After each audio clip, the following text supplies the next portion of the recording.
Hello everyone, আসসালামু আলাইকুম। সবাইকে শুভ বিকেল। যখন আমি গাছ গাছছিলাম মরিচের গাছ, তো সবাই বলতো আমার নাকি মরিচের গাছ হতে হতে মানে ঝালের দাম কমে যাবে।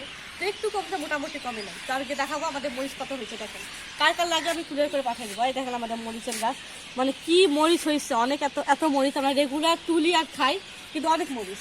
এই দেখেন এখানে পুঁইশাকের গাছ, এই যে পুঁইশাকের গাছ কি যে সুন্দর হয়েছে, বিচালা পুঁইশাক আমার অনেক অনেক পছন্দ। এখানে অনেক সুন্দর পুঁইশাক হয়েছে।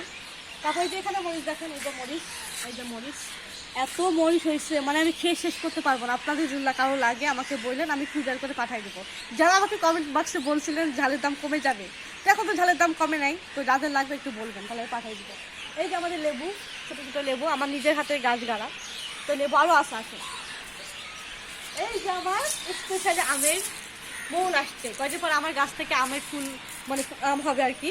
তখন হচ্ছে আপনাদের একটা করে পাঠিয়ে দিব আমি, সমস্যা নেই। এই যে আমার আমের ফুল আসছে, এই যে এই গাছ অনেক আসছে না ভাবি, ভাবি ভিডিওটা করতেছে।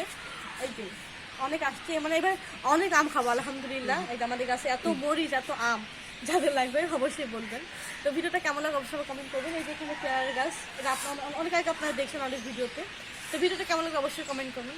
ভালো থাকবেন, সুস্থ থাকবেন, আল্লাহ হাফেজ।